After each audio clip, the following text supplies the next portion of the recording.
Thanks all for being here. I don't know how much information I actually gave all of you, to be honest, but I ran the very first one of these 2 to 3 weeks ago, which was all male, and I want to start doing these once a month with both male and female, and probably inevitably just join them together anyway. But the idea behind it was I have seen so much since I've moved to Melbourne, which has been a fucking long time now, but I've seen how much or how impactful it has been to just be, one, exposed to things that aren't normal yet, and the quicker you can make them normal, the quicker they become something that filters into your own life, but two, just the power of networking and relationship building.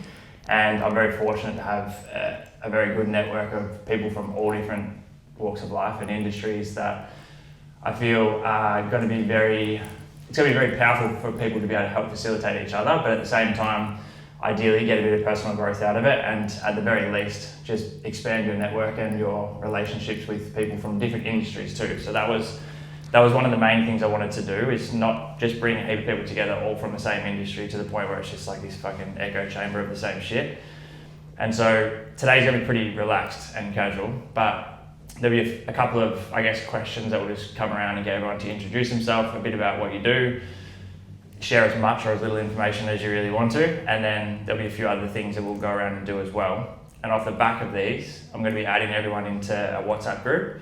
So we ran the first one, I don't know if it was 2 or 3 weeks ago, but the first one was fucking awesome. It was really good. I had no idea what to expect, to be honest, and completely winged it, and it went really, really well.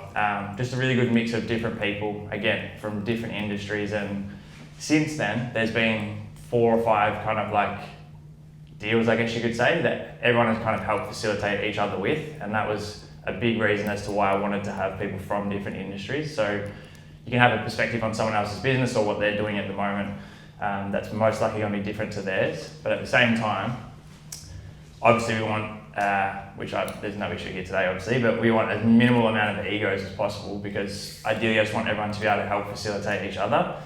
And whether it's yourself or someone in your network that you feel like is able to help or facilitate someone else here today, I think that'd be quite cool. And as I said, I'll be adding all of you, as long as you're comfortable, into this WhatsApp group after today. And as we do these each and every month, we'll continue to just accumulate like a really fucking cool group of people who can bounce ideas off each other. And I think it's also really helpful sometimes just to hear about what other people are doing to change or normalise, like I said before, normalise stuff that probably isn't normal for you at the moment, whether it's with the finance side of things or just opportunity or just the actual structure of your business in your life. I think it's going to be quite cool. So I'm going to put Ali on the spot first. Also guys, obviously Brett's getting a bit of content from today. So if for whatever reason you don't want any of that content online, just let me know, because we'll usually put together like a small clip or two afterwards, and then I'm actually uploading like the full length of all of these into my kind of coaching community, so then people can pretty much be a fly on the wall for this type of stuff. So yeah, I think that's all I've got to say, so we'll jump in. But I want you guys just to essentially just introduce yourself like you were kind of already doing before, share a bit about what you do, and I think what would be cool is also to share some insight into like what your current intention or desire is, like for you to kind of take whatever you're doing at the moment to the next level, or for the growth that you're after at the moment. So you're up first, Ellie. Jump in. So my name's Ellie. I'm a real estate agent and I work out of Toorak, Stonington, South Yarra, Prahran area. I've been in the industry for about 6 years, and I've just recently, about a year ago, stepped out on my own. So I worked in a team for 5 years and then started working for myself. So I'm on commission only, which is obviously very scary to do. So the next step for me and where I want to go is just to be able to have a bit more financial freedom, because at the start, creating your own brand and being on commission only, I didn't get paid for like 6 months, which was bizarre. Just being a bit more relaxed and creating a team of my own in a year's time and having people work with me, that's the goal. We're going to get to the I guess the resistance or the challenges side of things after. Mm-hmm. But obviously I've been doing a bit of work with you over the last 3 to 6 months, however long it's been.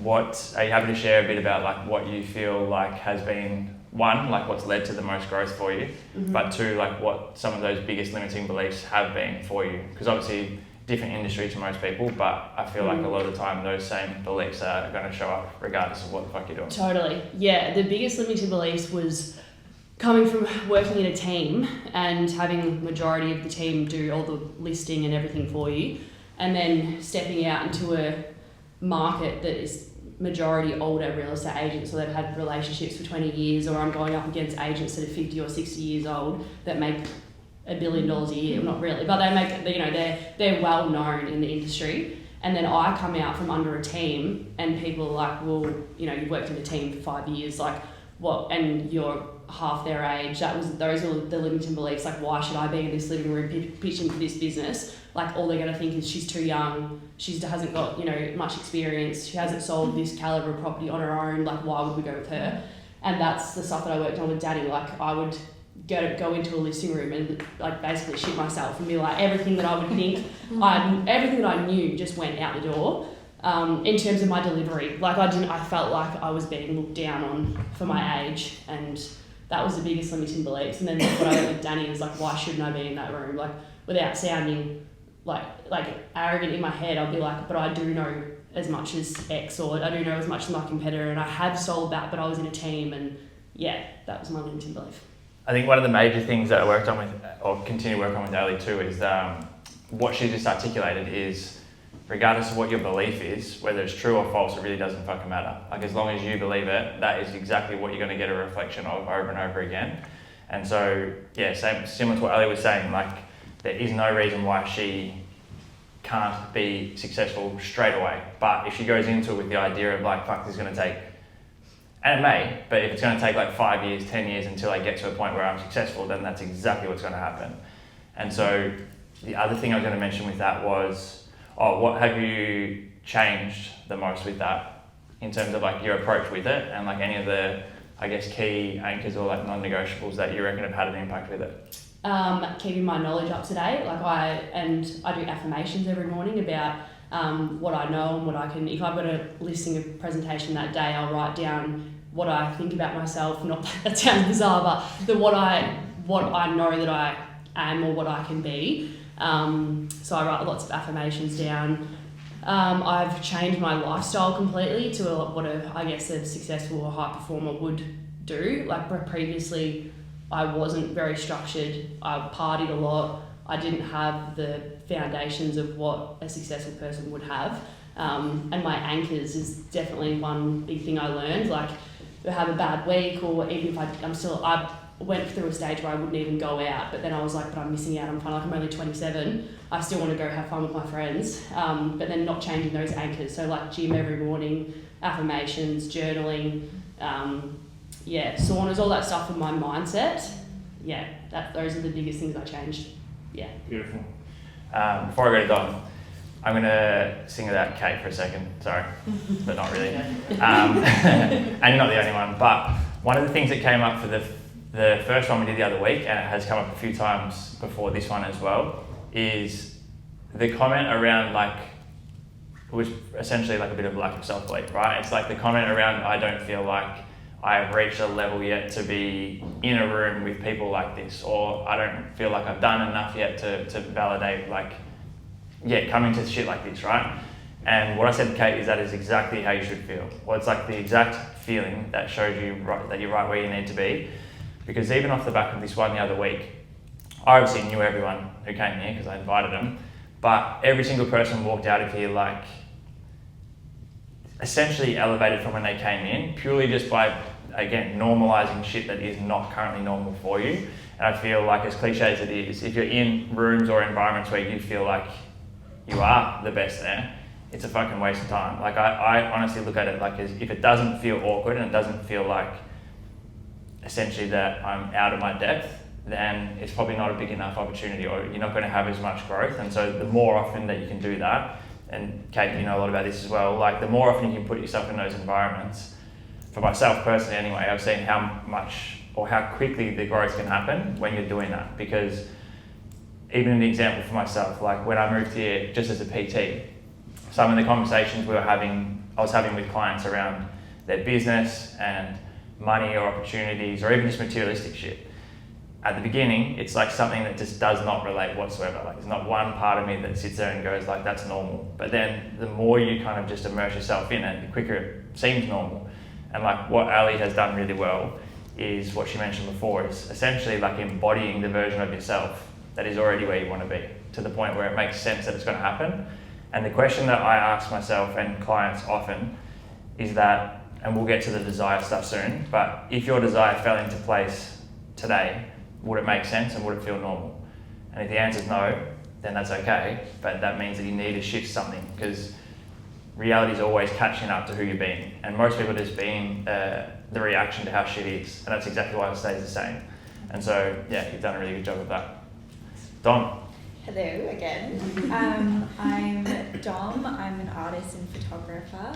So I think in the last few years I've sold around 25,000 hard copy prints to people all over Australia, and then some international. International is where I'm trying to get into, but it's very tricky at the moment. I've worked with some big brands like Kia, SodaStream, the AFL, obviously been on the block, I think 4 years of having contestants put my stuff all over the houses, and yeah, I think most people would know me from my work with the AFL. So I do basically like all of the players as like a print or as a wall decal, which has been super popular with kids. It's like a removable life-size wallpaper of their heroes. So yeah, that's pretty much what I do. When you started it, what was the initial intention with it? Okay, so I had no intentions. I was doing it just for fun, and then I thought I was going to be like some massive graphic designer. Like that was the plan, to have like a graphic design agency. And then I kept getting heaps of people messaging me for custom requests, and so I was sort of doing them, and then I started a website, and then they were selling, and then I didn't really know what was going to happen, but it just keeps snowballing. And here I am, like, whatever, 6 or 7 years later, and it's just blown up. So it's good. Yeah, it's fun. Just quickly, what has been the, we talked about the limiting belief stuff quickly. What was the biggest limiting belief that you had to reframe? Definitely, kind of, there's two. Can I say two? No. Oh. Yeah, of course. Okay. Yeah. So one was like pricing, and just like really being sure of the value of my work, because a lot of people are always looking for a sale, and especially the kind of people who are interested, especially in my AFL artwork, they think it's really expensive, but they're like 17, so they don't have money. But so I used to like, you know, offer discounts to people before they would even, you know, whatever, pay the full price. So that was one. And then the other limiting belief was that because I obviously accidentally fell into business, that I wasn't like a business person. And so I would go to these meetings, especially with men, to negotiate either like whatever the collaboration cost or suppliers, and they would be straight up like so firm, and I would just, you know, let them get away with whatever they wanted. So that was really hard until I started bringing men to my meetings, and then they would negotiate on my behalf, and it would be fine. It would be totally fine. So those are probably both my biggest things that I've had to overcome.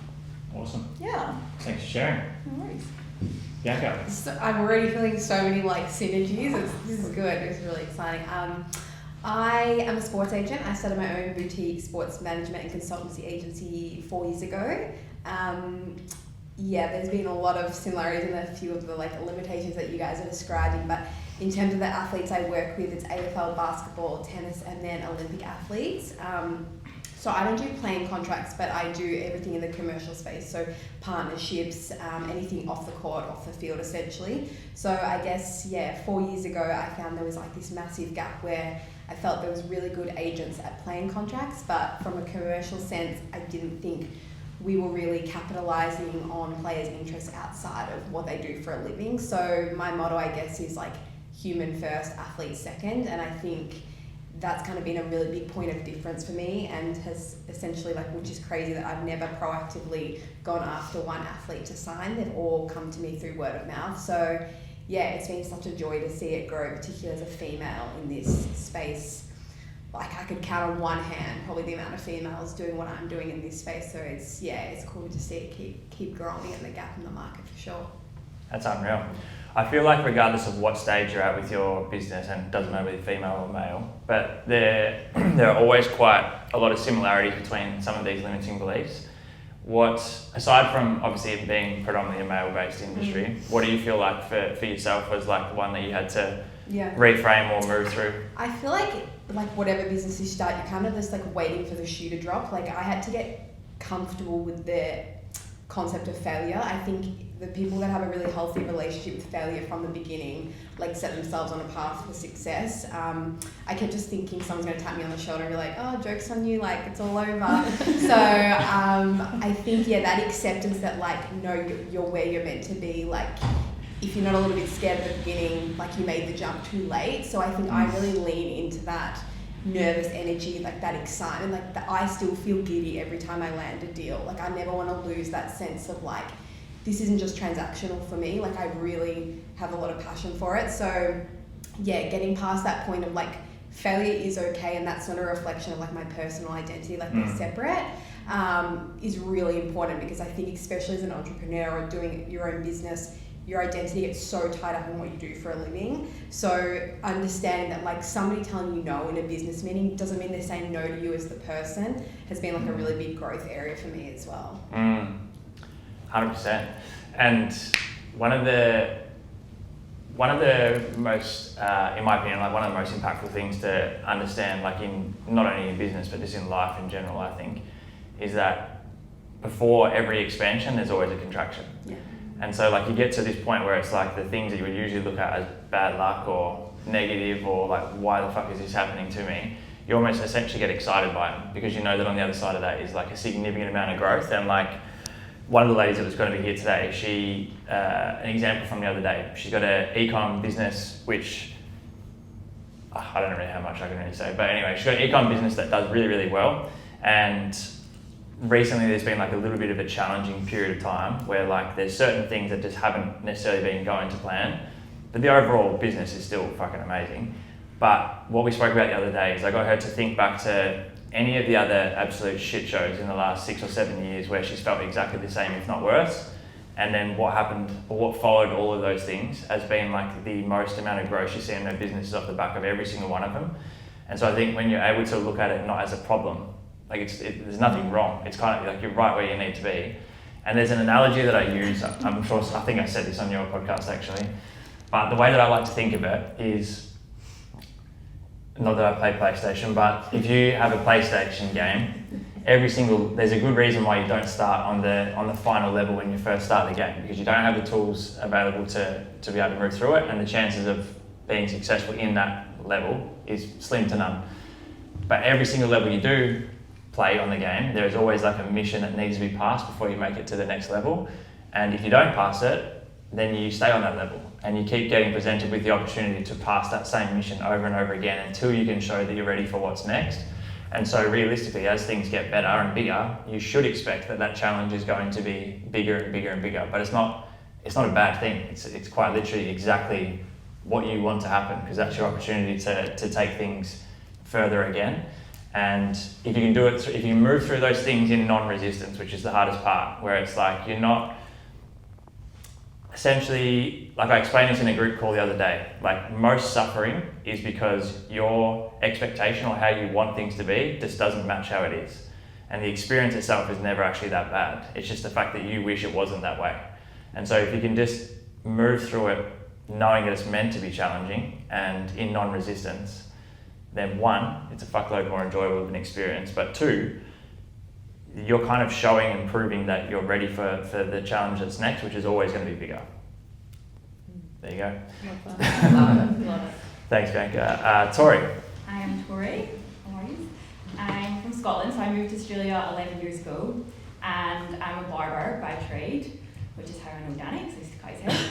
And when I moved here, I had like the goal of I wanted to basically just be the best barber, hairdresser, and do lots of editorials. So I done lots of competitions when I got here, and then I was lucky enough to win Australian Men's Hairdresser of the Year in 2017, and then off the back of that I got to travel a lot, so I was like teaching all over Australia. I like flew to LA to teach, flew into like the UK, New York, so yeah, I was like traveling a lot doing hair, and yeah, I never really wanted my own shop. That was never what I wanted to do. I always wanted to either do editorials or teach, so I was doing that, and then I had my first son. And after having him, I'd done a whole year of still teaching around Australia with him, but it just got like a bit harder. Like traveling, he would come with me to like interstate, like everywhere. I'd have to bring him and bring my partner, because I breastfed him like still since like 2, so I had to bring my partner with him. He had to come with me, so I was traveling a lot.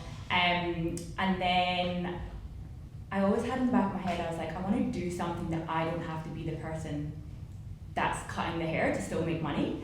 And we were on the beach one day in Manly, and I literally was putting sunscreen on him, and I went down like a rabbit hole looking into sunscreen and realising that like sunscreen is like full of chemicals and like shouldn't be putting that on their skin. But then buying a natural one, it was like really thick and chalky and white. Meanwhile, in the back of my head, I was like wanting to start like a kids brand, which every mum wants to do. I feel like you get a call pregnant, you're like, I want to start a kids brand. And yeah, so then it like kind of was like a light bulb moment where I was like, I want to start like a kids sunscreen brand, like one that's like all natural, rubs in clear, doesn't leave like a thick chalky white cast. Like there is not really anyone kind of in that space doing like a cool brand. Like it was just like either you have to go to like a health food store and buy like an organic one, and it's like shit branding, comes in white packaging, and even still it like doesn't rub in clear. And then there's like your supermarket ones that are like majority all chemical sunscreens and like your big brands.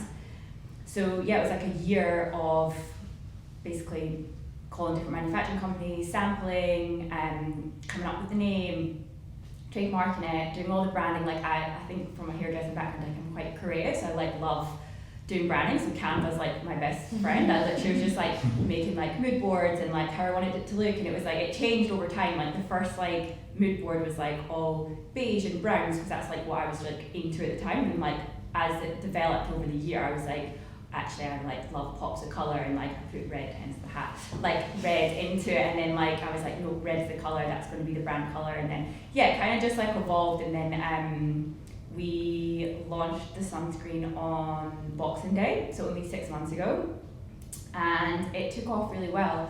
I never run a business before, except from obviously like freelance hairdressing, and knew nothing about marketing either. But I did a couple online courses, and I was just like, at first actually, which actually kind of goes back to what you were saying, I was like, I need somebody to be a business partner who knows what they're doing. Like that was my whole like thing. I was like, I don't know what to do, so I need somebody else to come in with me who knows what they're doing. And I actually reached out to a couple of people who were like really successful and like had sold e-commerce business and stuff, and at the time they were too busy. But after doing courses, I was like, do you know what, I actually think that I can like do this myself. I don't really need somebody that like knows what they're doing. I'll just learn as much as I can. And that was like so good. With those, somebody that I asked originally actually then like asked to invest like not long ago. They now like one involved, which is quite funny. But yeah, so then we launched on Boxing Day, and then we've sold like almost 5,000 sunscreens in 6 months.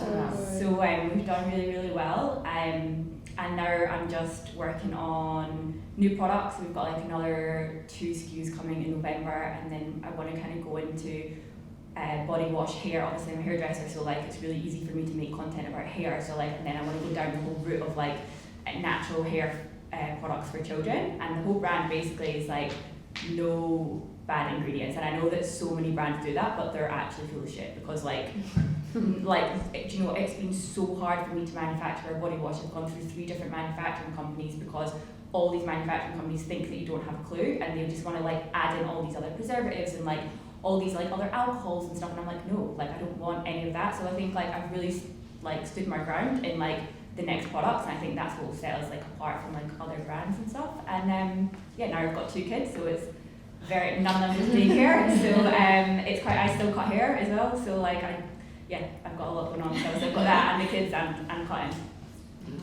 Wow. That's awesome, firstly, but not that it, obviously it's not always about the numbers, right? But are you happy to share the numbers over those first few months? Because I remember, Yeah. I can't remember who I was saying it to before, but I did not even know that you launched the sunscreen. And I've obviously had Nathan on the podcast a few times, and I was like scrolling through socials and just saw this post of like Nathan and you. I'm like, how the fuck, am I like seeing it right? And I messaged him, and then I saw the next post, and I was like, fuck, that's amazing. Yeah, so in our first 3 months we hit 100 grand of sales. So that was never the goal. Like I honestly, I had no idea. I was like just literally like, I will order 5,000 sunscreens and it'll maybe last me like 2 years. Like I literally didn't know. But yeah, we hit and I mean like that's not profit obviously. Do you know what I mean? Like we put a lot into like it means to us that means nothing to people that don't know anything about business. Like, oh my god, you made 100 grand, you're rich. I'm like, no. Like I need more investment to make my, like, do you know what I mean? So like it looked good on his podcast because he was just like Nathan Chan is the guy who has Founder, by the way, and like I'd done the Founder course and they'd run a competition for anyone that had done the course, and it was basically like you could win $7,000 US. You just had to like submit a video, what you learned in the course, and what you would use $7,000 on. And I ended up winning, which ended up being 12,000 Aussie, which was pretty amazing.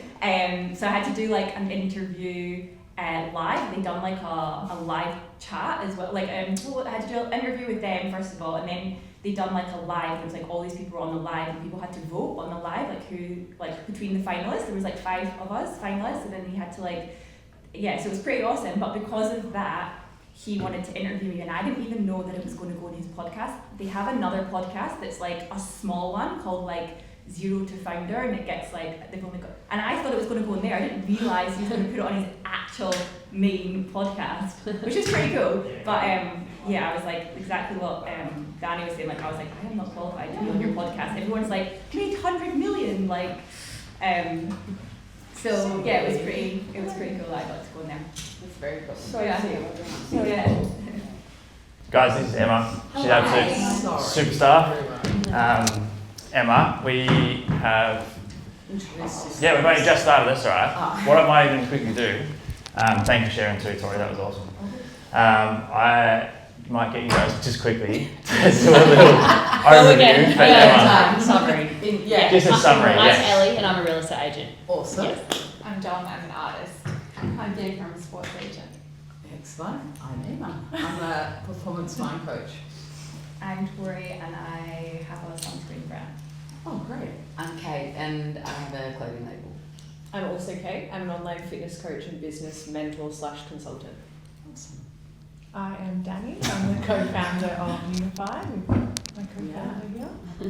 So Emma, what we have just done is we're just basically, I did a bit of talking at the start, I can't remember what I said, but we're kind of just coming around just introduce yourself, give us a bit of insight into obviously what you do, and there's a few more kind of follow-up questions I'll come with that, but I might, if you're happy to, get you to jump in now and then we'll keep going through. Yeah. So I'm a performance mindset coach. So I work with elite athletes. I work in Formula One, IndyCar, Olympics, AFL, and then that work has led to corporate work.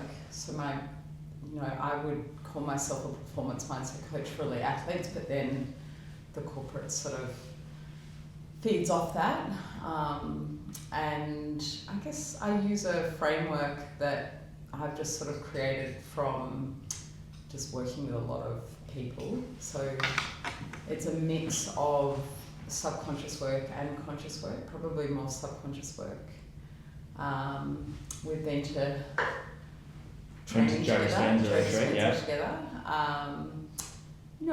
A lot of it is founded on principles that I've learned in mindfulness. Done a lot of traditional study in mindfulness, hypnotherapy, NLP, as well as psychology. And yeah, I love it. I learn from every client. I never stop.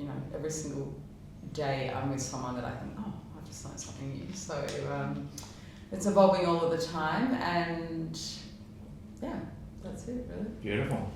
What do you mean, that's it? That's it. Yeah. One of the follow-ups I kind of gave the ladies so far is like, what what do you feel like has been the biggest limiting belief that you've had to reframe to get to where you are at the moment in comparison to when you first kind of started out in the industry? You know, I'm mainly in the male space, so most of all of my athletes, I think, are men. So I'm quite often, you know, in sporting rooms and on the sidelines of sporting, and the only female in that space in the performance, you know, who's not in like an administrative role. That belief around men and women has never tripped me up. Like, it's never come into my work at all.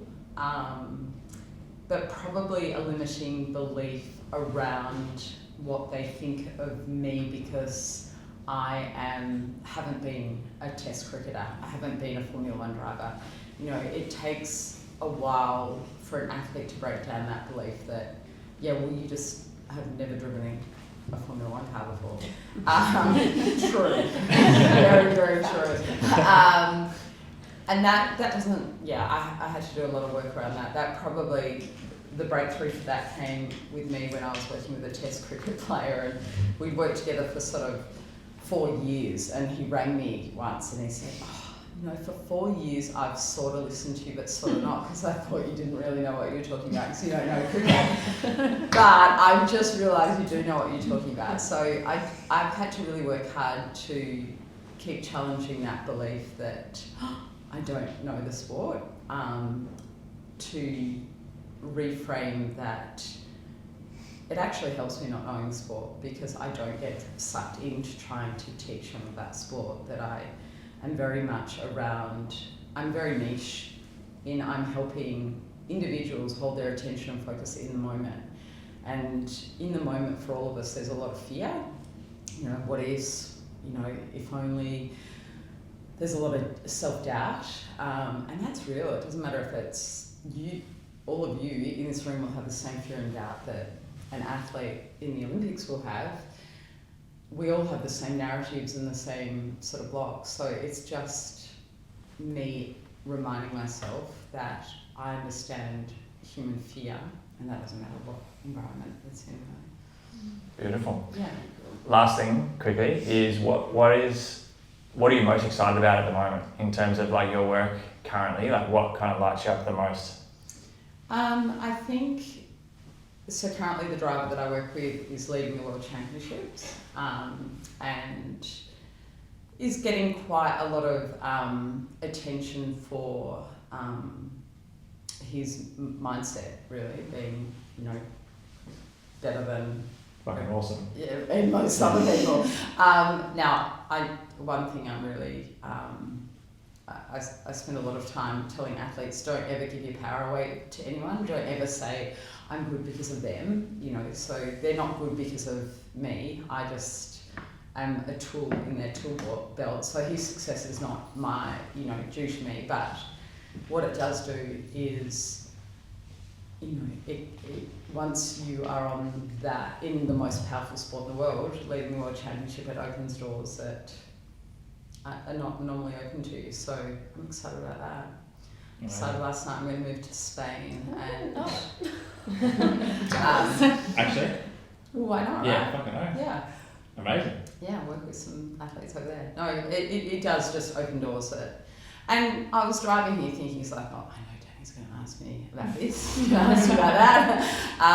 And I was thinking about what advice I have, because you go, wow, all these doors are open. But for me, I feel like I have honed my craft for like 20 years, and it's always been around my work, not building my business. Like I put what I do and the craft I do above everything, and I just think eventually, if you're good at what you do, eventually you can't fail.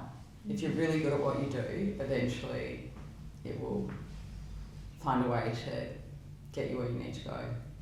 So I think we lose sight of, I've sat in football rooms on cold nights working for nothing. I've done the most, stuff that other people just don't do because there was no budget for it, or there was no, they didn't have space for it.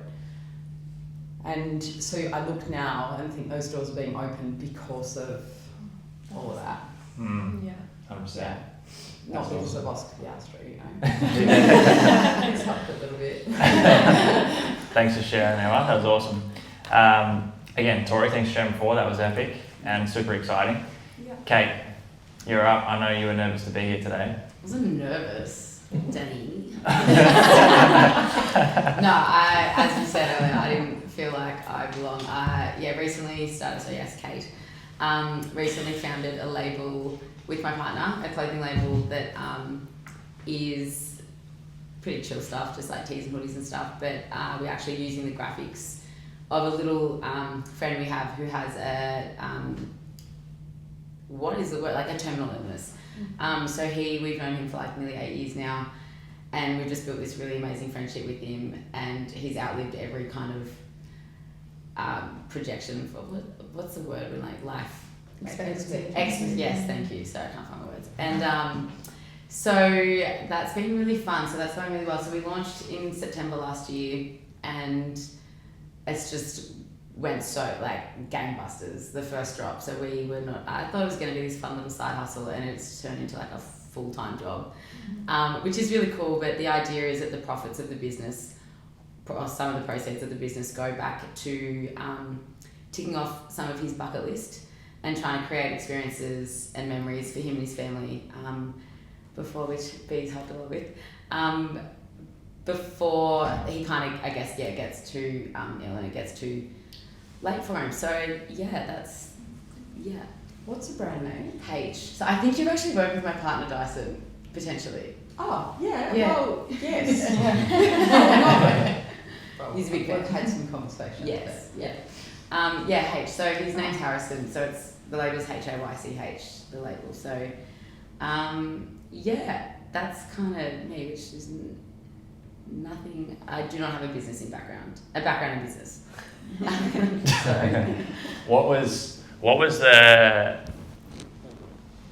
We'll stay on the theme of the limiting belief stuff. What do you feel like you've been having to like move through since the beginning of this as well? Because I feel like even like the way that you've articulated that, you're limiting yourself more than what you should be. Yeah. What's the biggest challenge for you since you guys have started it? And like, what have you had to kind of move through, and what's changed up until this point? I've been thinking about it. Probably like broadly how I identify myself.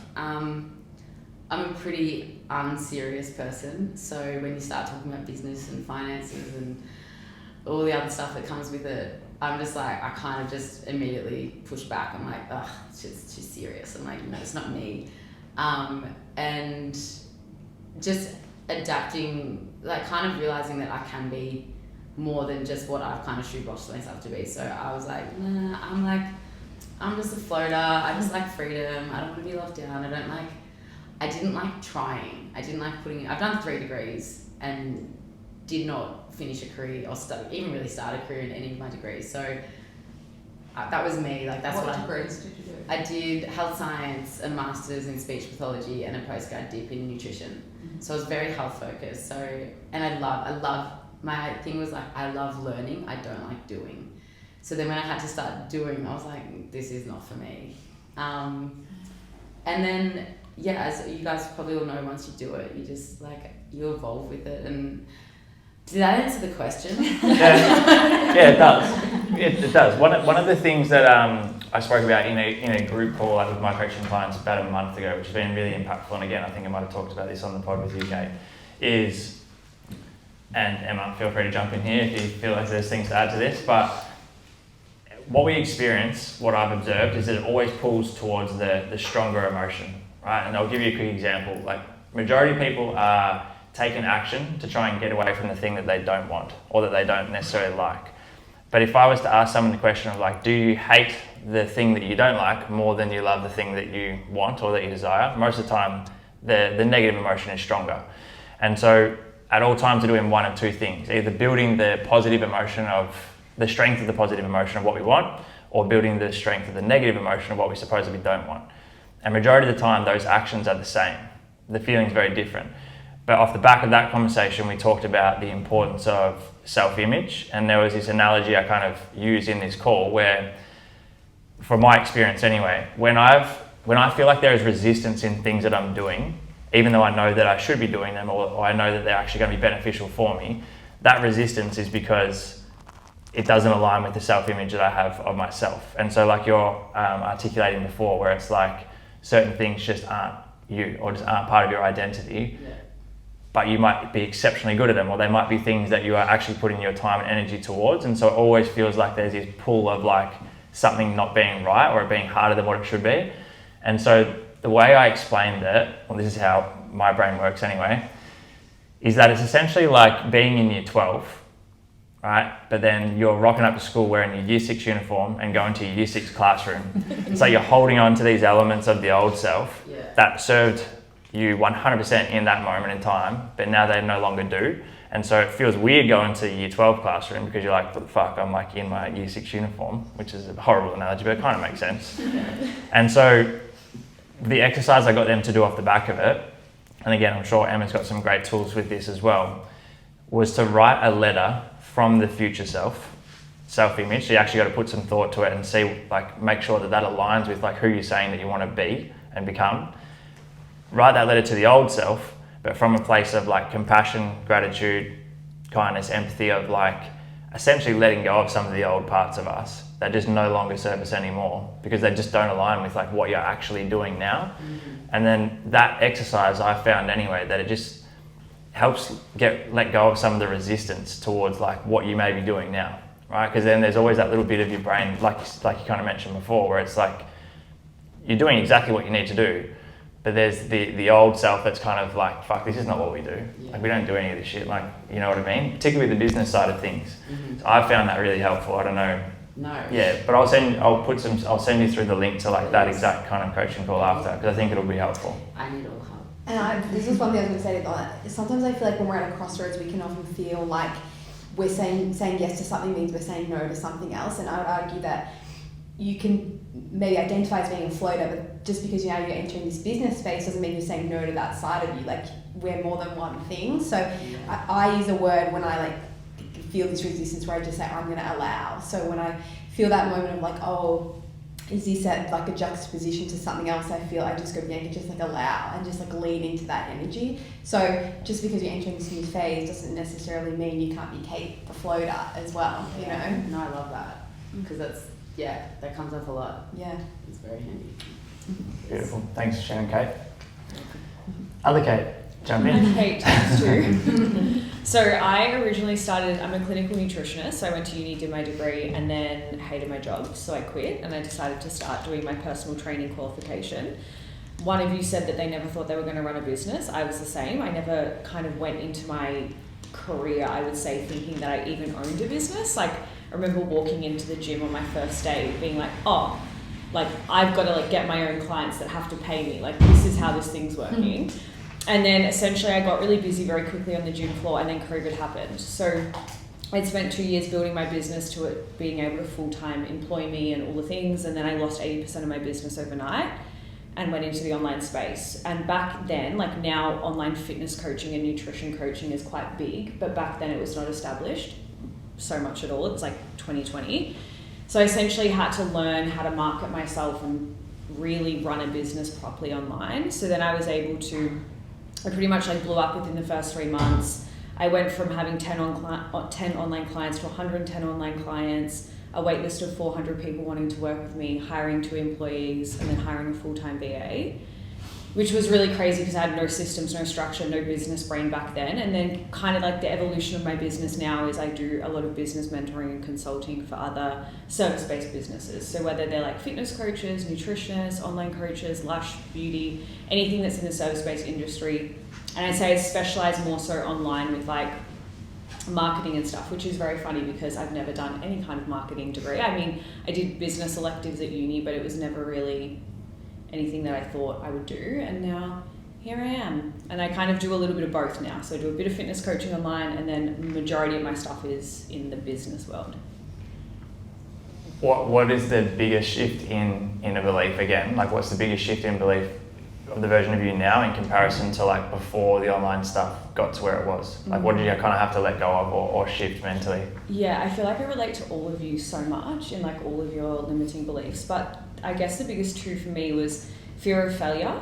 Like really that was like a crippling thing for me for like 2 years. So I kind of got into like the business mentoring and coaching space quite naturally. So La Trobe University reached out to me and I started mentoring their like nutrition and dietetic students if they wanted to build their own businesses. So I was doing that for free, just like volunteering on the side.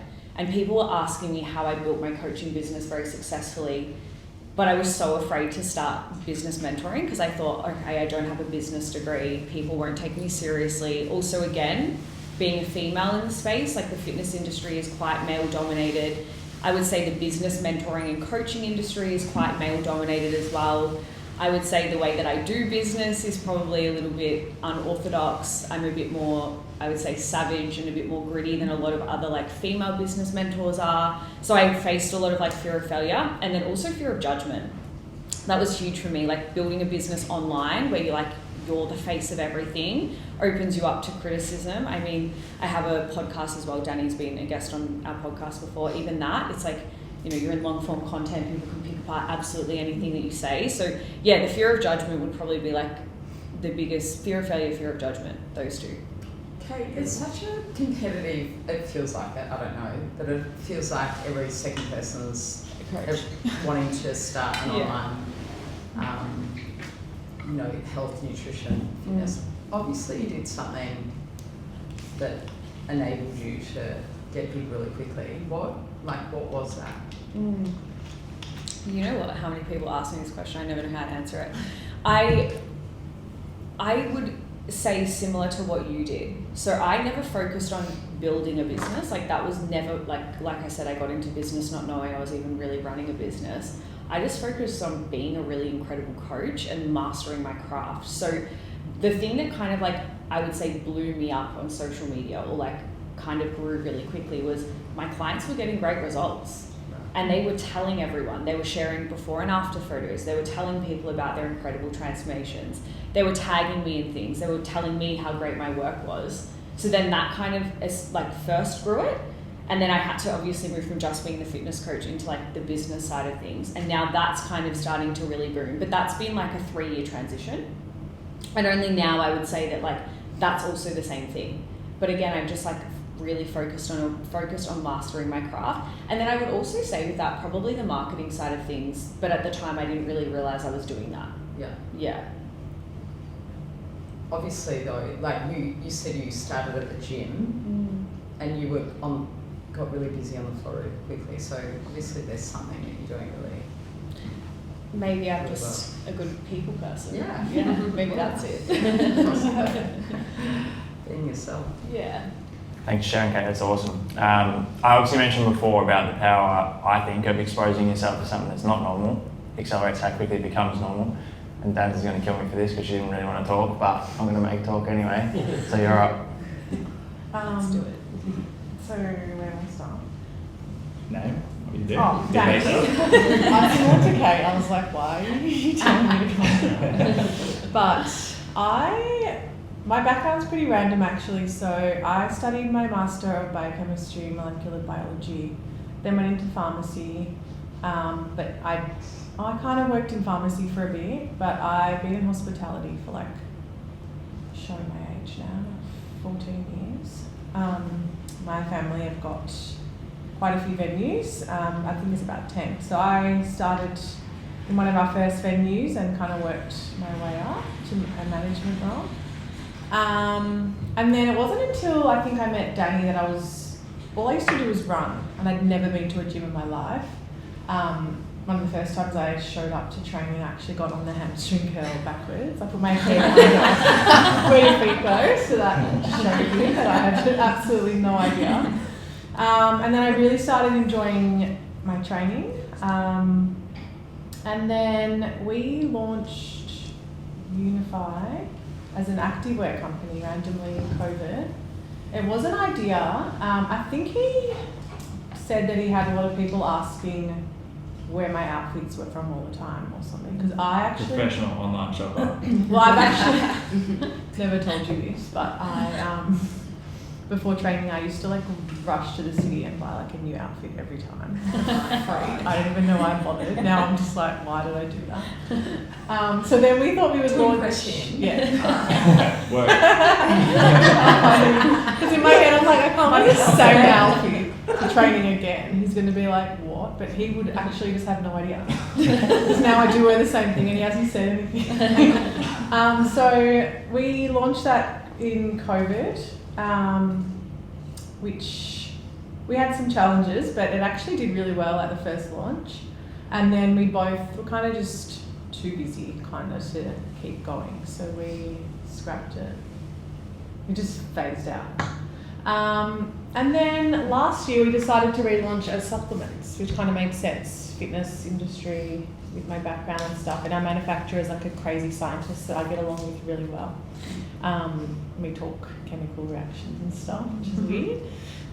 So now we are running Unify. We have, how many products do we have? 4?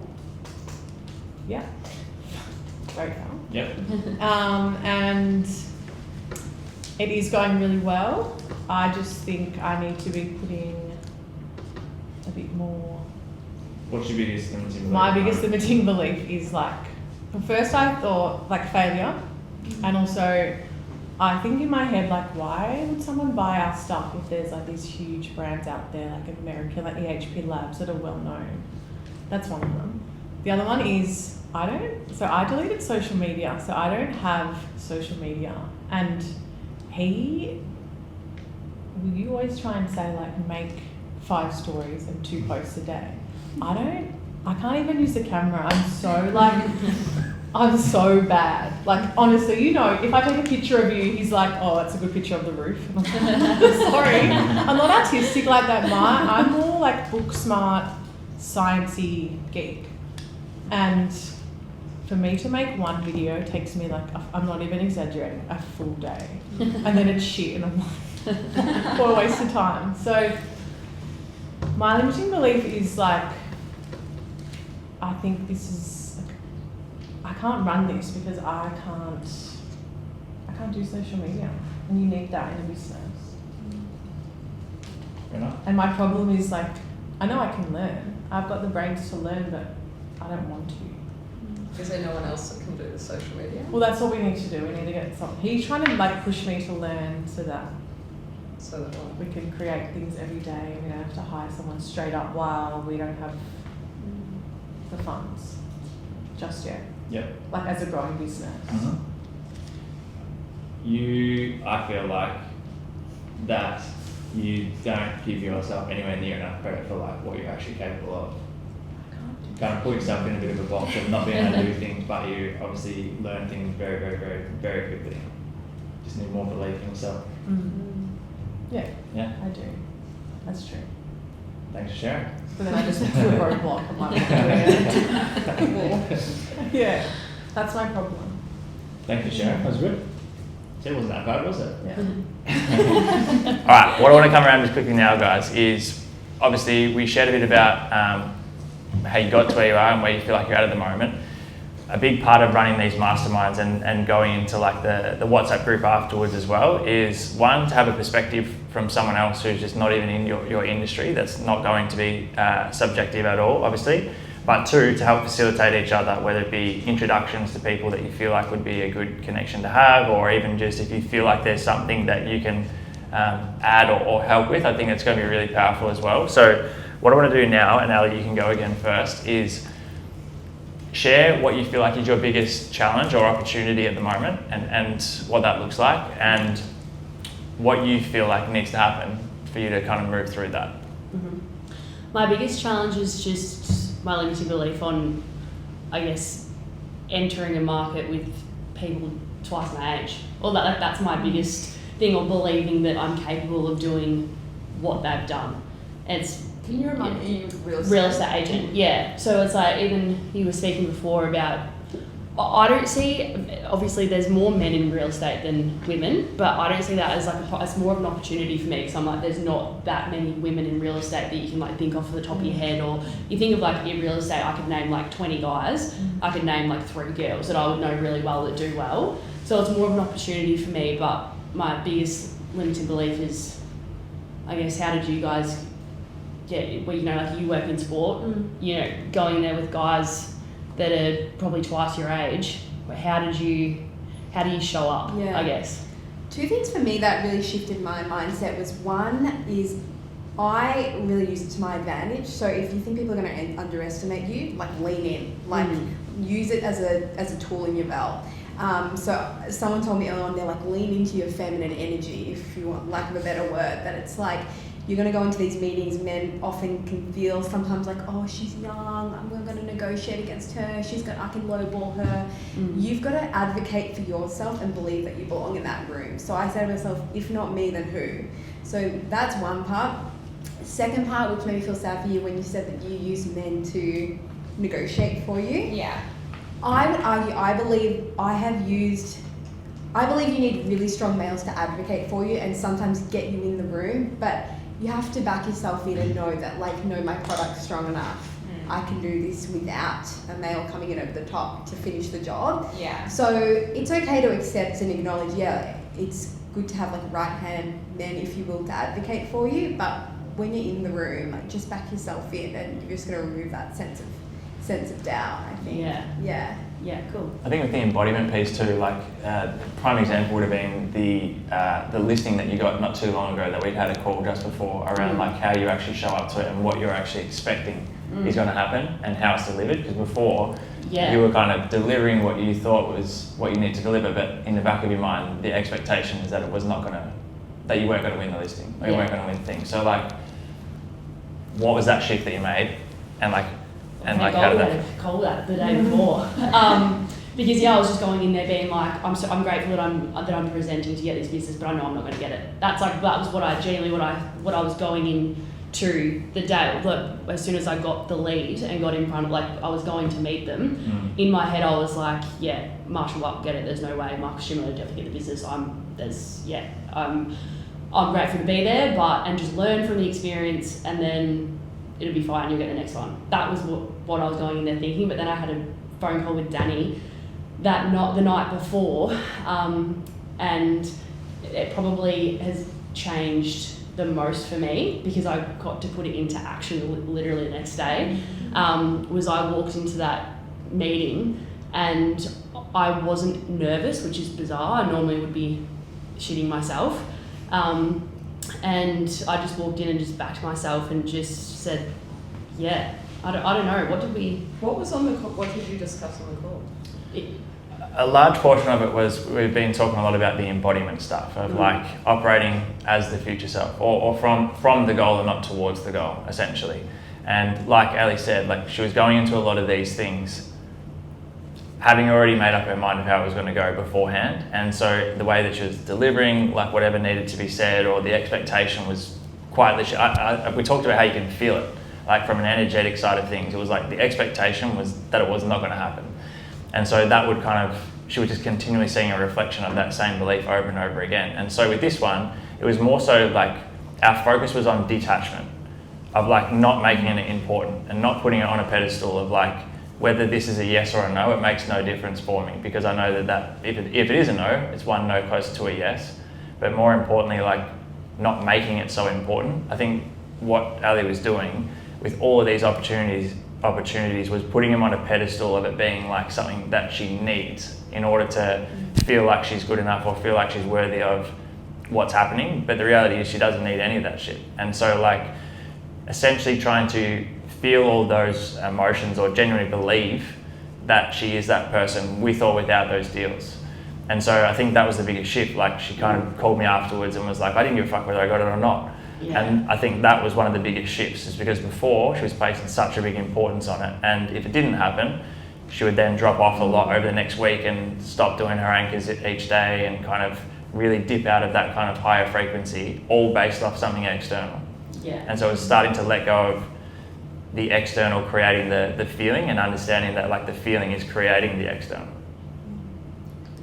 Well, that external, internal validation piece is like a whole other ballgame, because when you go from having a boss to then working for yourself, it's like, I found that really hard at the beginning. It's like, I don't have a boss saying, oh, well done, you did great today. So you have to almost create your own metrics of success outside of financial. That was a big one for me as well, yeah. Totally. Yeah, I remember when I left my old job, my boss literally said to me, he goes, good luck listing. He's like, you'll never be a lister. And I was like, thanks. And then that really ruined my confidence. Because when I got into the game, and like 3 months in, I hadn't listed anything in 3 months, and I started to shit myself. I'm like, holy shit, like, I don't get paid till the first property I sell settles. Like, might not be getting paid for 6 or 9 months. I didn't get paid for 6 months, which is really hard. But yeah, he basically told me, he's literally said to me, he's like, good luck listing, you'll never list. So that, in the back of my head, when I go into a listing, I'm like, fuck, I'm actually not. Why would they list with me? But yeah, I'm still working on it, but I've definitely grown a lot. Yeah. And keeping my like, what's the word? Like, if I lose a business, I don't get stressed and I don't crack the shits. And if I win business, it's like, cool, and now I'm on to the next one, and keeping that like neutral. But before I'd be like that's what changed my world, was being more of like, being more of a neutral business owner and then more of like a neutral leader. Yeah. I used to be like that, like obviously different industries, but same rules apply, where like I get so attached to the outcome of things, where that would almost like ruin all of it, like the enjoyment of the process. And then I would be like the highs of the highs when I was celebrating, and if something, you know, fucked up, I'd be like, oh my God, this is not worth it. I'm just going to quit my business and delete my Instagram and disappear. Where it's like, when you practice being more neutral of like, cool, I'm really proud of myself for hitting that goal. But then also, if I don't hit a goal, I'm like, okay, cool, what's the next goal that I can hit? Instead of making it mean something and like attaching that emotion. Totally. Yeah. I think because you went in not caring as much, you probably had way more confidence. Because I feel like it goes back to like making videos. I used to like, I remember my first couple videos, I'd like care so much, it would like take me all day. Yeah. But now I literally, like, I made 2 videos before I came here, I literally just talk to the camera like once, then bang, done. Because like, I'm like, I don't care what people think. And then you come across like more confident. Yeah, and your personality comes out. Yeah, when you're like probably, same with, I used to cut on stage and I would shit myself, like literally, like I'd be like, I don't do it, like I can't do this, I can't do it, like no way. And then like as soon as I was like, you know what, I don't actually care what any of these people think, I'm just going to, and then you become more confident. But same with my industry, when I started doing men's hair, I was the only girl. Like I worked with all boys for years. Like now, loads of girls cut hair and cut men's hair. But I literally worked in barbershops with all men, and so many times the guy would be like, "Are you cut my hair?" Yeah. Like, so I mean, like, say that? No, but like I got that a lot. Like they'd be like, "Oh, I thought you were just washing my hair." I'm like, "No, I'm cutting." Like, and then you just like the confidence, like with dealing men, I'm like overly confident next time. I'm like, yeah, because I know I'm going to do a good job, and I know you're going to come back to me. So like, but like if I was like, oh no, yeah, like, and then like I'd lose my confidence, and then I'd probably give them a rubbish haircut because you know what I mean? Like but I think you'll do really well, and like you just got to like show them that you can. Yeah, that's the thing. Like, you know you can do it deep down. It's just like it's executing it, and like people, it's bizarre. Like what people think of you can determine your whole life if you can't let that go. Yeah. Like if I had never worked on myself, I probably wouldn't have done half of what I've done so far. Because I would always go into listings being like, well, I'm not going to lose it, but I'm here. Yeah, you've done an awesome job. You've seen so much growth. It's awesome. Good job. Dom, what's your biggest kind of challenge or resistance at the moment? I think it's still coming back to like the negotiating side of things, like especially because like a lot of the suppliers I work with are men, and obviously like I work in the sports industry, so everybody pretty much is man. So that's been really difficult, but also things like with wholesalers, they have payment terms of like whatever, 14 days, and sometimes they'll get to 40 days and they still haven't paid, and it's just so frustrating because I feel like I'm with clients, I'm very friendly and I'm myself, but then they take that for granted and they think they can get away with like not paying. And so I don't want to be the bad guy and be like, hey, I You're an artist? Yeah. And what's the sports connection? So I work with the AFL, so I have an AFL license, so I do principal their players. But something that I'm doing now, and I know it's cop out, is the actually I probably shouldn't reveal my secret for my potential clients to hear, but whatever. Is I CC John, the accountant, who, and I'll rewrite it as like coming from John, being like, this needs to be paid in full by end of day, paid. It's crazy. So yeah, that's probably my biggest challenge, I would say. Just like getting. What are your current payment terms? Do you do it on delivery or is it like? Just for wholesale, Yeah. it's like 14 days. But all online orders have to be paid up. Of course, yeah. Yeah. But it's wholesalers, or then like, you know, suppliers like printing, framing. I've had the same guy now for so long, but prior to that, it was, I'd be like, these are the prices I need, so that I can make a good profit. Yeah. And they'd be like, no, it's double this. And then as soon as I bring a guy in with me to renegotiate, I get the price I originally asked for. And it's so frustrating. But now I'm sort of like trying to use it to my advantage, where I'm like, okay, well, if that's how people see me, that's how I'll play it. But then I'll use like being feminine and cute and whatever to my advantage, because that actually gets me sales. And then I'll have somebody else do the dirty work for me. Do you think you could ever do that for yourself? Like, do you believe that you can do that? I don't know at this point, because I've you tried. tried. I mean, Yeah. thanks. I mean, I've tried, but John the accountant seems to get it done, and that is that's me. So yeah, but Also, he's literally, you just like how I am John the accountant. Yeah. Oh, John doesn't exist. John, I am John. So that was my little that's my little hack, is pretend. So to be you an are, actor. you can do it. You are doing it. Yeah. So it is You me, can write the email. but they don't know that. Yeah. So that's been. I love that. It's been a challenge, but like Your now, alter ego. I now don't I'm think that's so a male used to or it. female thing. I think that's just now I'm with the accounts people. Yeah. I just think it's I mean, something I talk to clients about all the time is working from your highest priority value and know what your values are and what you really want to do in this world. And if it's not chasing payment, then outsource it. Like if you want to move your business quick, like do what you're good Focus at, on do doing what better. do what you're strong at, do what you most value, and Yeah. outsource everything else. Like Yeah, that's what I'm. just really dilutes what you're good at if you get stuck in the weeds or something. I know, it's so frustrating. You don't value and because you're not your strengths. Yeah, it's hence John. Yeah. We Or love get a John. real John. Yeah, I know. It's just quicker for me to do it as John. It's fine. But yeah, I mean, it's not like crippling to me. Yeah. It's just like I've just kind of accepted it, and now I move forward and don't really worry about it too much.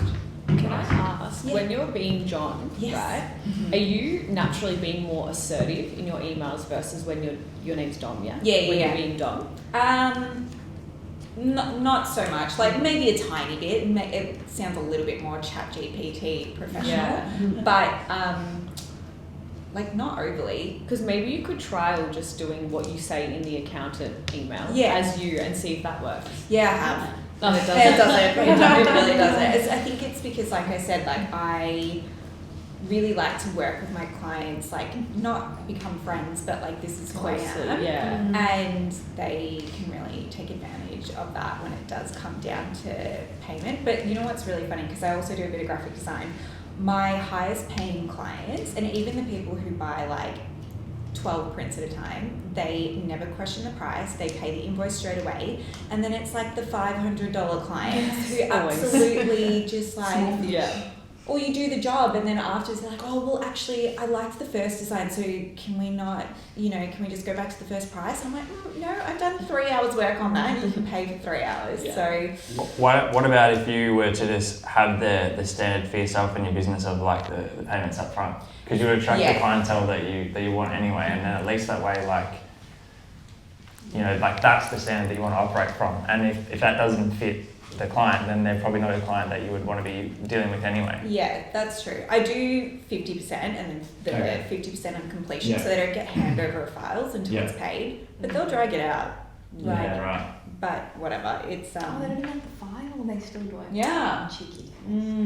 Yeah, so, but, as I said, it's like, I've been doing this sort of stuff for so long now that I kind of like it doesn't get to me. I just like navigate it the way I need to, and it all works out. Yeah. Awesome. Yeah. Thanks, Dom. No worries. Bianca, how about yourself? What's the biggest opportunity, challenge at the moment? Yeah, I think for me, well, you knowing me, this is not going to come as a surprise when I say this. My biggest thing is I've been very fortunate. It's grown very, very quickly and probably scaled quicker than I anticipated. And I think I'm at a little bit of a crossroads now where I've outsourced a lot of things. Like I have an EA, all finance functions and lawyer and all those different things that obviously I'm not responsible for. But in terms of deciding how much I want to scale and how big I want to get, do I want to bring on another agent? I'm a little bit of a control freak and just love and have so much joy for the talent I work with.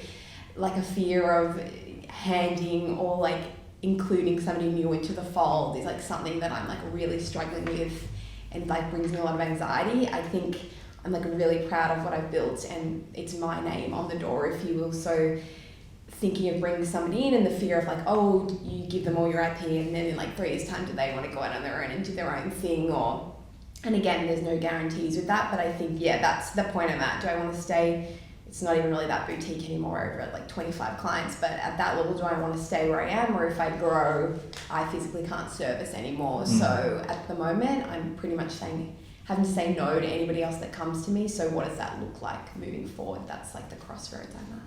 Did you go out on your own? Sorry, I missed your story. Yes, yeah. So was working with NBA overseas, came back, I was being with CGI, and then very fortunate, had some really great connections and kind of found this gap in the commercial space where I felt like there was really good playing agents, but this commercial space tapping into like their passion points outside of football or whatever it was.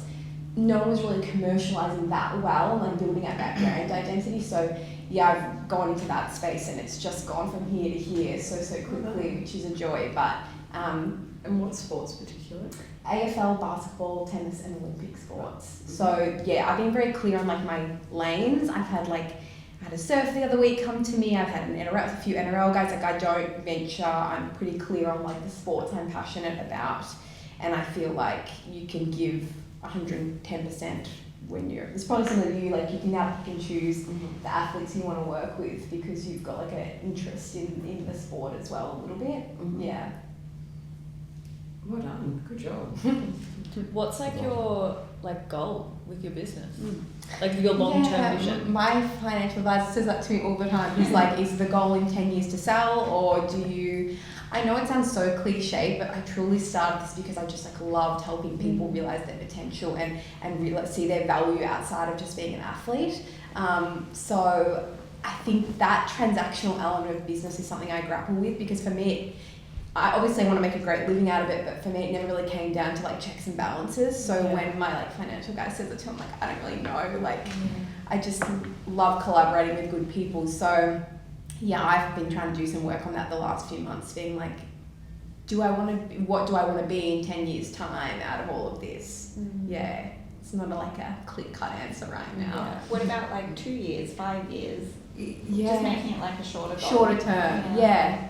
I don't know, like I'm like doing what I love now, so I'm like happy with where it's at. That's the hard part. It's like the bigger you get, the more you get pulled away from doing what you love. Like I like being on the tools, engaging with my athletes every day, helping us achieve. I don't want to be doing top level strategy every day, sitting behind a desk and not interacting, you know? So I think that's the hard part. If you choose to scale to that level, you need to put the processes in place to achieve that, which means you're not on the tools like you once were at the beginning. So it's like a balance. I think the other thing sometimes, I was having this conversation with a client the other day, if the overarching goal, let's say the overarching goal is time freedom, right? And to get the time freedom, or potentially financial freedom as well. Yeah. Then when you reach a point, you kind of almost got to ask yourself, like, do I have exactly what I want? And like, am I then going to sacrifice the overall outcome that I wanted, which was time freedom, to try and make more money or to scale the business? So it's like you're giving up the thing that you always wanted to then put time into the thing that's supposedly going to give you back what you already have. And especially in Australia, there's just this like mentality of like more all the time. So even like people saying to me like, oh, what's next? It's like, we never can just like pause. And if I told myself 5 years ago I'd be doing what I'm doing now, I'd be like, oh my gosh, like, I know it's such a cliche, but like I have achieved the dream I thought was probably a lot further down the line. So I think that reality is like confronting too to come to terms with. It's like a good problem to have, but yeah, the business is allowing me to live the life I want to live. So it's like not necessarily need like an instant change right now. I scaled my business because of that demand and opportunity, and put a lot of stuff online, and I've never been more unhappy. See? And so I've shut all that down and just now charge, I think I increased my fees at one stage by 300%. Yeah. And just went, that's how much it cost. And Yeah. so I'm earning far more not having scaled, working with less, just because I was like, I don't want that model. That didn't make me happy. I was no longer doing what I loved. And then what's the point? Yeah, I just did a heap of work around my values and what do I value, and what I valued most was actually coaching an athlete. And the scaling of it took me away from that, and it took me away from my strength. So I just thought, well, how do I get what I want? Not scale. That's a nice reminder, because I feel like if you come back to like your North Star, you know, like you just said, 90% of your day was probably spent doing not what you loved anymore. And it's like, well, hang on a minute. And it's funny, I went into coaching, I was in PR, an agency life, and I sat down one day and wrote, and I had my own mindfulness practice as a personal passion, and I was an athlete previously, so I just helped a few little athletes on the side with their mindfulness, and I sat down one day and wrote down everything that I wanted in a job and didn't want in a job, from online calendars to work in progress documents to funnels to whips, you know, to the whole lot. And I just created that job, and then when it got big, full circle, once I scaled, I landed back in everything that I didn't want. Everything that I had written down that I didn't want, now I'm back in funnels and sales targets, and so I just pulled the pin on. I did something similar, like before, when I was saying how I hired 2 staff members. Like when you're an online coach, like background coaching industry, it's like there's one of me, and everyone wanted to work with me one-on-one. So I went down the route of hiring 3 other co-coaches, so other PTs.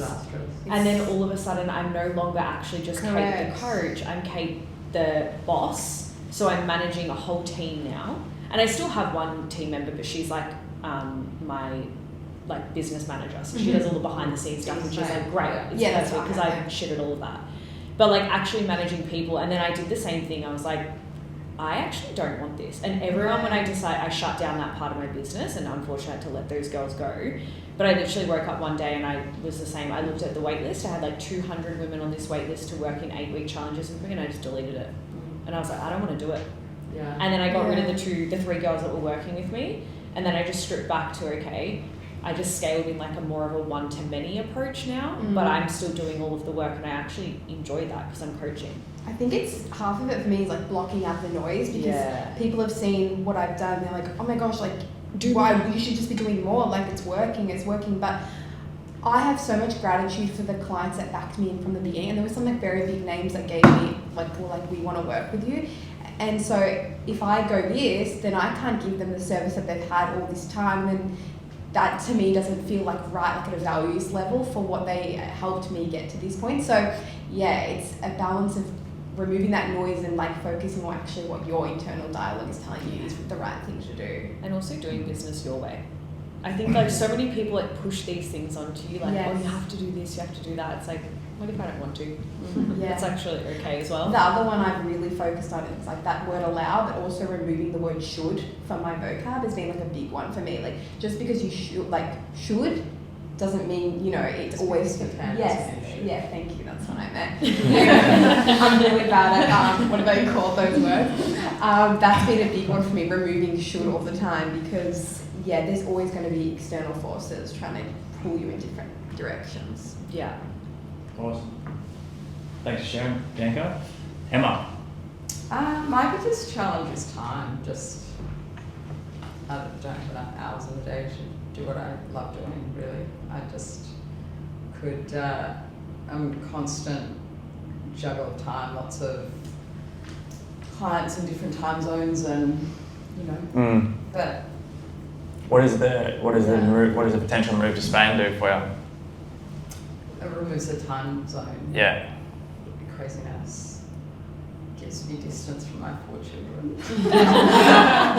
I need a break from. From my 4 adult children. The kids. I just, Australia sort of, it's a little bit hard to do what you want to do. Do you do like, is it like one-on-one coaching with them, like on a Zoom call or something like that? So, but it's very like, I'll speak to them just before they get in the car. So it's not like, I don't have clients who make an appointment to come and see me. It's like, I just have a set number of athletes for a year, and before they compete, before they get in the car. Am I right in saying you've got Scott McLaughlin as well? Yeah. Yeah, so Scott and Oscar. Yeah. So how soon before like race, practice, qualifying would you be speaking to Oscar? So a race weekend looks like when Oscar wakes up in the morning, we connect, do a meditation, and then before he gets in the car, and then after he gets in the car. So that's... When do you sleep? Well, It's like yeah. And I can have like AFL IndyCar is in America, F1's in Europe, AFL's in Australia on the one weekend, so it can get pretty crazy. But on the other side, I don't ever have to go to an office. I don't have to work normal hours, right? Yeah. So one of the things that I'm working on, I have a coach. If you don't have a coach, you have a coach. One of the things that I'm working on with my coach is I'm constantly looking at the constraints of what I'm doing rather than the freedom in what I'm doing. I just look constantly through the hardness rather than through the freedom I'm creating. So that's, I guess, my opportunity is to look at more how great. And I know we use gratitude. It's not a gratitude thing. It's actually looking at a problem through the lens of the opportunity, the benefit rather than the drawback of it. Awesome. That's what I'm getting wrong every day and trying to get better at. Beautiful. Yeah. Thanks, Emma, and thanks for your time. Thanks for coming today too. Yeah. Obviously very busy. Tori, what's the big opportunity or challenge at the moment for you guys? Because you're essentially 6 months in. Yeah. Yeah. A couple things. Definitely time. Obviously, got 2 kids, and trying to do everything myself is challenging, especially because my youngest is 1.5 and he is wild. So yeah, trying to like get stuff done. Like I find myself like I used to go to bed at like 9 o'clock all the time, and now it's like 1 a.m. because I'm like doing stuff like sending emails. I'm like obviously hustling. I'm trying to obviously another like challenge is like wear sunscreen and it's freezing right now, right? So like how do we like?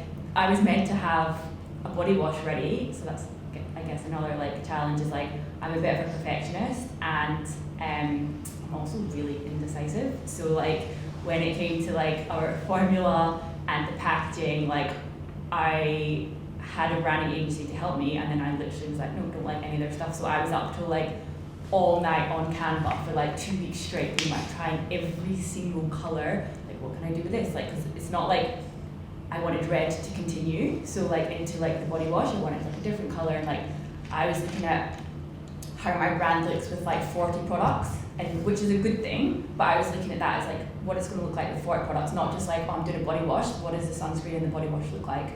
I'm like, what does this look like when I've got all these products? So I was like picking Pantone colors for all these products and changing the design and like, so yeah, like being indecisive, like has also like cost me not having the body wash ready, obviously for winter. So like I wanted to have the body wash ready for July so that I would have like push all my ads onto that, and then I'd have a body wash to sell because you need it all year round.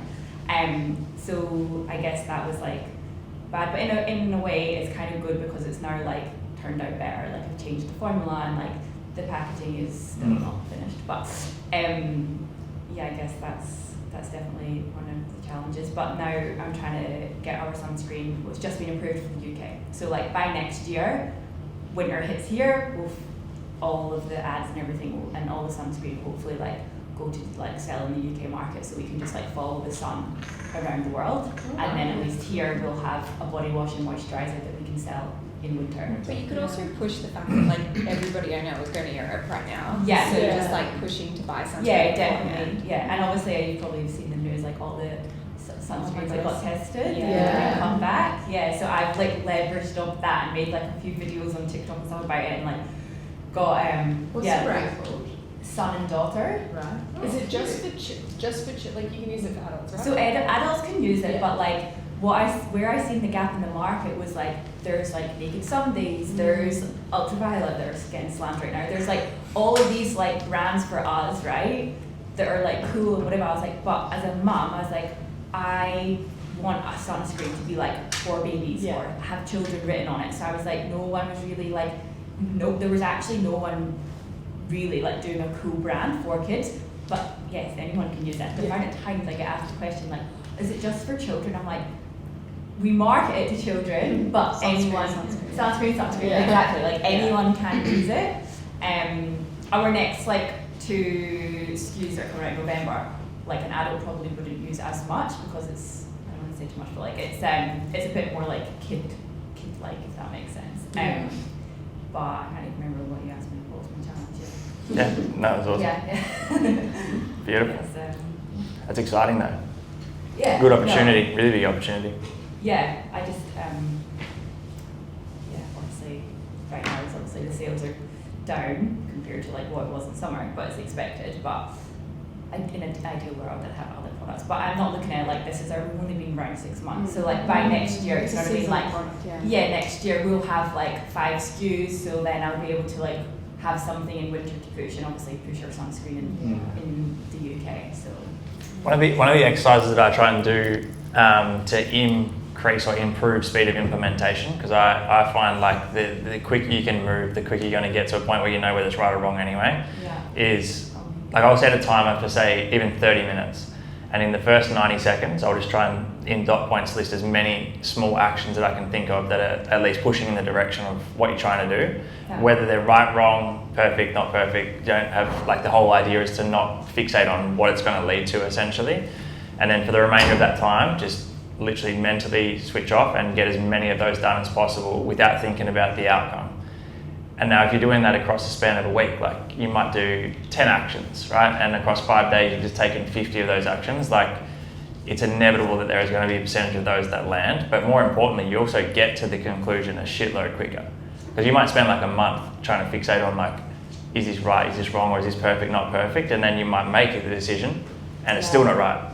my problem is like from January to like probably like a few weeks ago, I literally spent that amount of time like deciding on like the color of the box of this new sunscreen. And because I cut so many people's hair, I'm like, what do you like better? And then like everyone tells you a different thing, and then it's like, oh wait a minute, what one do I like better? And then I'm like, I don't even know what I like anymore. And then it's like, oh my god, I've just wasted 4 months of going back and forth. And then a brand agency giving me like 3 different options. And then I turn around and I'm like, actually I don't like any of this. I'm going to do this. And they're like, they hate me because I like, oh, this is fixing my hair.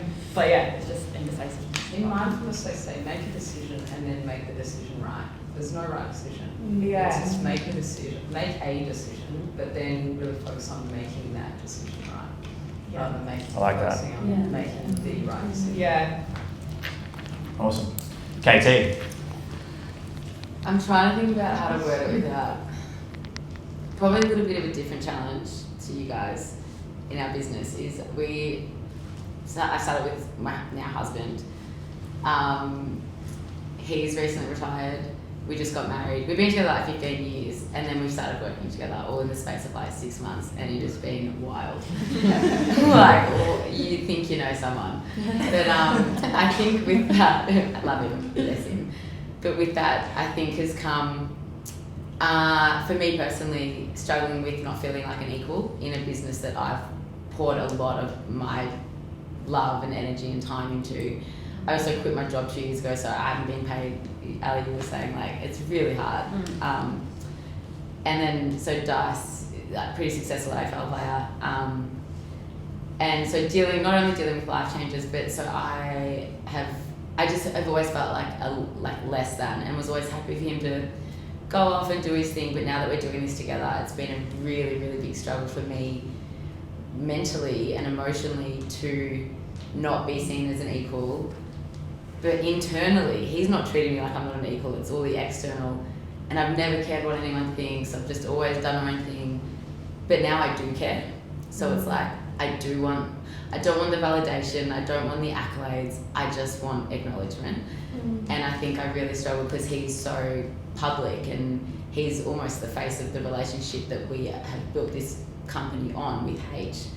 So that's hard for Dice because that's not intentional from him.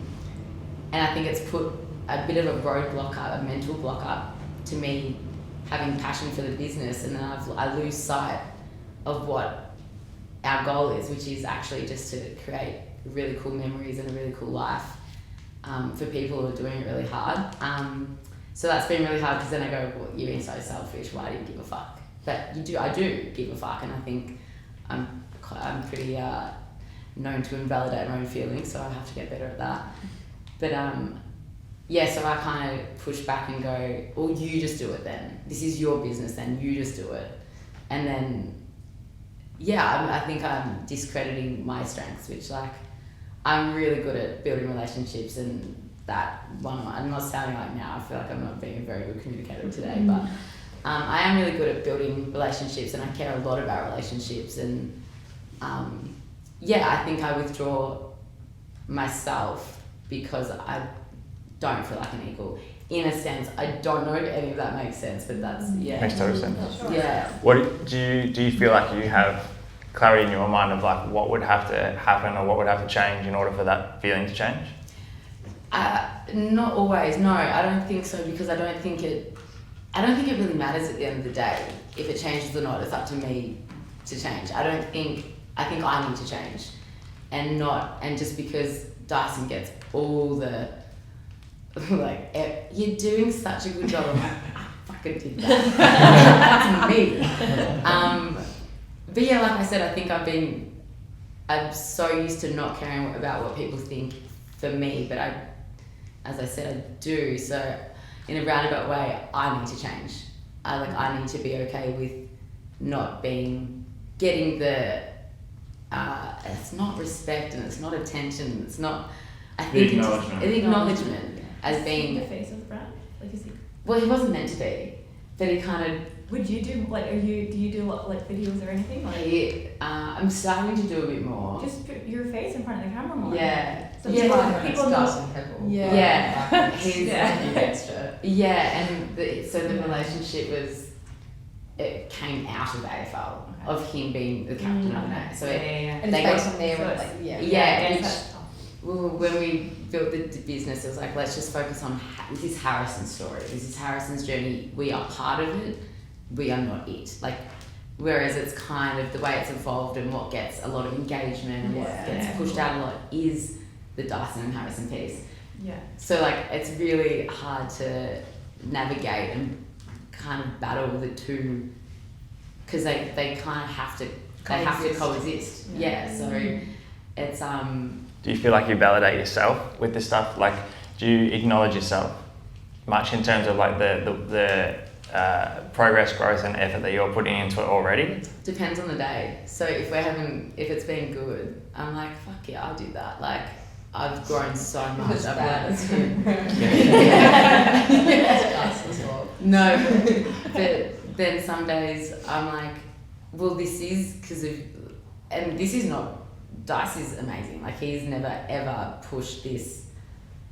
Well, not intentionally ever anyway. But so it's not by lack of his efforts or his respect or anything. So it's really hard to articulate. But I think, or even being in this room today, I'm like, no, you're right. You just got to advocate for yourself and remove those limiting beliefs. And then I think once I do that and put myself out there more and not just.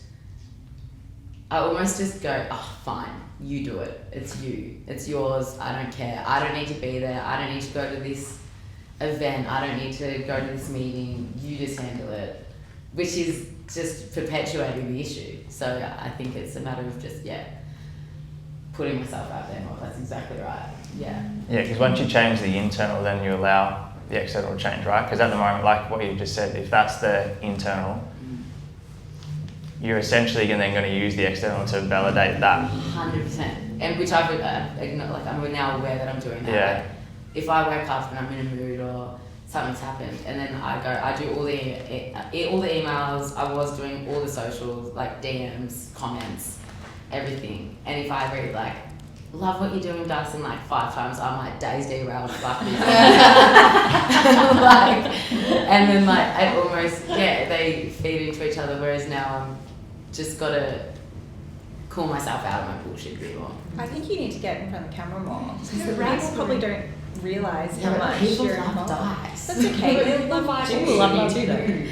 Yeah. But you're not giving them the opportunity. But do you want to be the face of the brand? Like, because you could look at it also and go like, a team is made up of multiple roles, and Yeah.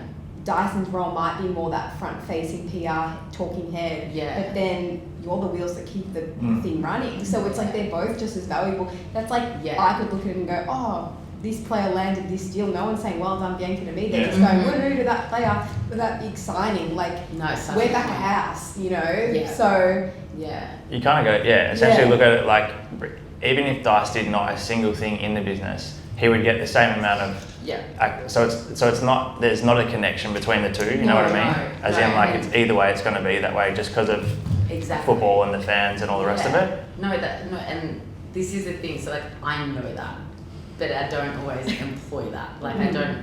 Yeah. So I think it's just being more in control of my own responses and reactions, and like also like giving my space. They're like, oh, you can be annoyed, but just get over it. Like validate and move on. Do you just have TikTok? Oh, we have one, but we've just hired a social media person to. Because they should just make a video of like both of you, like this is the story, The hey, founders. we're the founders, this is why we did it. You could say this is what I do in the business, like this is me, this is a day in the life, like do you know what I mean? Like you did one the other day. I did. You made me.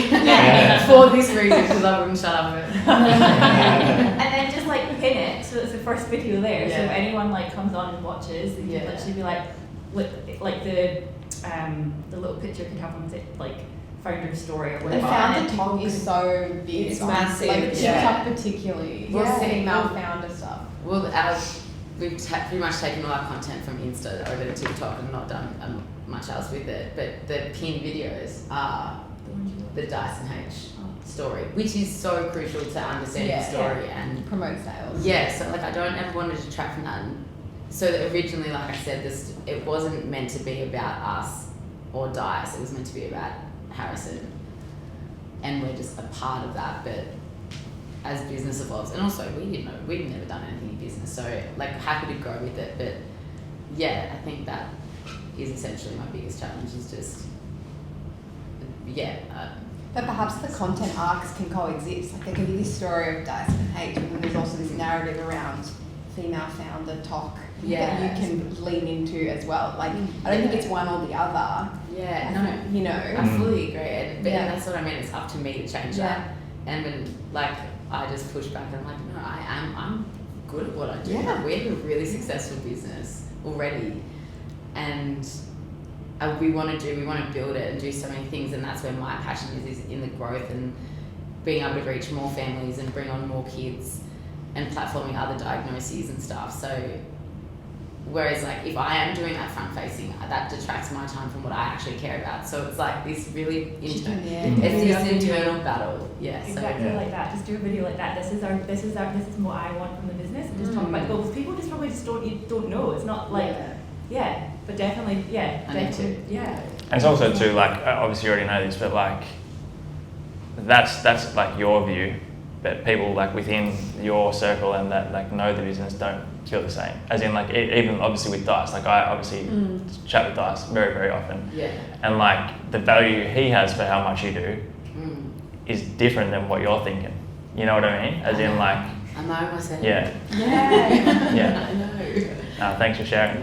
Also, guys, I do apologise that I've gone significantly longer than what I said. So we'll get this wrapped up soon. And also, if you guys are hungry, please do eat because I do wanna eat. there's a shit ton of sandwiches. So But my stomach's been wrong. Kate, What was the question?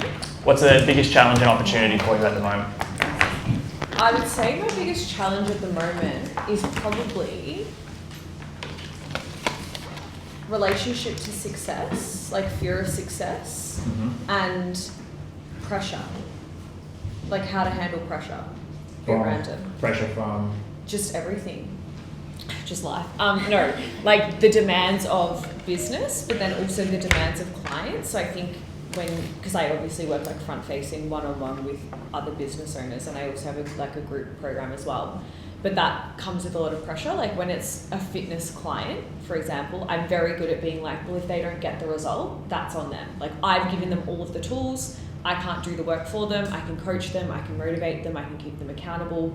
But if they're not willing to go to the gym and train and eat good food, they're not going to get where they want to be, right? But then when it comes to business, I think I'm more emotionally attached to the people that I work with getting an outcome.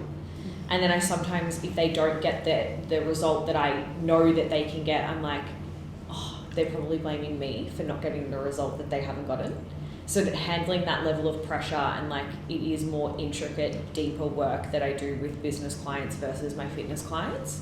Just quickly, is there a common theme or common trend among the clients that aren't getting the business results in terms of like their ability to execute or like communication or like what they haven't put as much time into? Yeah, I would say majority of it is like avoidant behaviours. Avoidant behaviours, like very slow decision-making processes, very slow to action things, which just like procrastination drags out a lot of tasks. Maybe you shift even some of like the teaching and the coaching around like being able to essentially have a bit more of a customized like journey based off like what you recognise in terms of the patterns early on. You know what I mean? Because it's like you could have two different business owners and provide them with the exact same lessons, and as you kind of said, one of them could essentially just use it and thrive, and the other one could go through the same thing and have a complete opposite outcome. But it's not from a lack of. It's not like you haven't provided them with the value. It's the implementation. But can I jump in? The problem's not with the product, the service you provide. Like, there's a difference between pressure and expectation. I think what the challenge is dealing with expectation.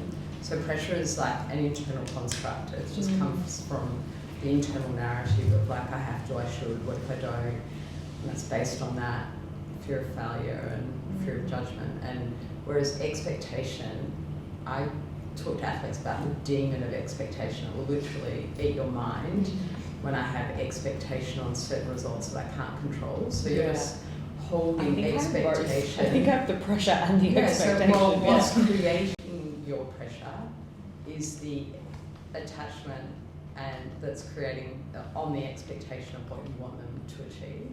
So it's doing more work around really accepting of, and you spoke earlier about neutral, what your growth was becoming more neutral. So expectation is when we are either, and Jenny spoke about that, going away from something, negative to moving towards something positive. Expectation, we're either running, there's only two stresses for us, we're either running towards something that we seek, and the pressure and expectation and fear around what if I don't get that, or we're running away from something we want to avoid. And this is very caveman like, I'm either running towards prey or running away from predator.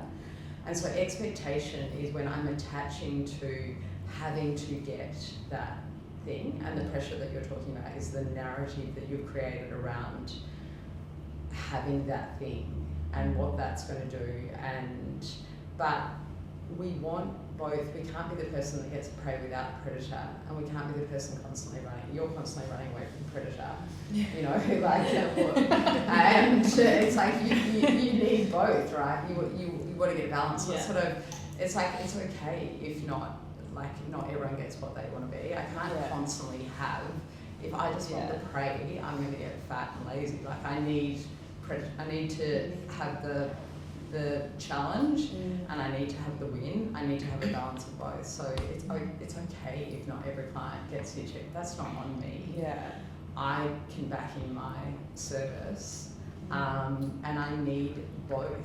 The world is always balancing out. If you just, I had prior to 2024, I had never had an athlete that hadn't won, and in 2024, everyone fucking lost, and lost on the big stage in a massive way. And I went to a human behavioural expert in the US, and I'm like, what did I miss? And he's like, well, of course, you can't just have the praise. Like you can't just have the wins without, and the bigger you just want the wins, the bigger the loss is going to be to balance it out. So it's like be okay with the ones that don't get what you want. Yeah, I love that, and that's what I need to work on, is like just being okay. Like I actually can't control that. Yeah. Control the control. And that fear of success, we fear success because we fear loss. Like when we get success, we lose something. Something changes. You know, we lose a friend. We lose a status that we used to have. We lose anonymity. You know, anonymity. Yeah. You know, so we success is a loss of something. So I think the message for you is be okay with losing.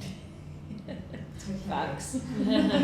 I'll work on that. You need it. Like you need both. Yeah. It's okay. Yeah. Like you want it to be balanced. Yeah, I love You that. want to see the benefits in the clients that don't get the results. True. Very true. Thank you. Beautiful. I'm assuming you don't want to share? You go. I'm good. As I said, guys, firstly, sorry that it did go a little bit longer than expected, but very grateful for all of you coming today. It was really, really cool. I hope you feel like you've enjoyed it and got some value out of it. And as I mentioned at the beginning, like if you guys are all comfortable with it, I'm going to put you in a WhatsApp group. And what I would encourage you to do, and don't feel bad about doing it, is if more stuff comes to mind in terms of like how you feel like people here are able to help facilitate, or you know, essentially to make some connections to help you move through what that challenge is at the moment, feel free to share it. You know, like use this little community as much as possible, and as this continues to grow, we'll continue to grow the group as well. And so hopefully you can continue to connect with more people that are like-minded and doing cool things. And we will be doing a one-day kind of event / workshop within the next month or two, which I'll get in touch with you all about, because you'll obviously all be invited. But yeah, thanks for coming. Appreciate it.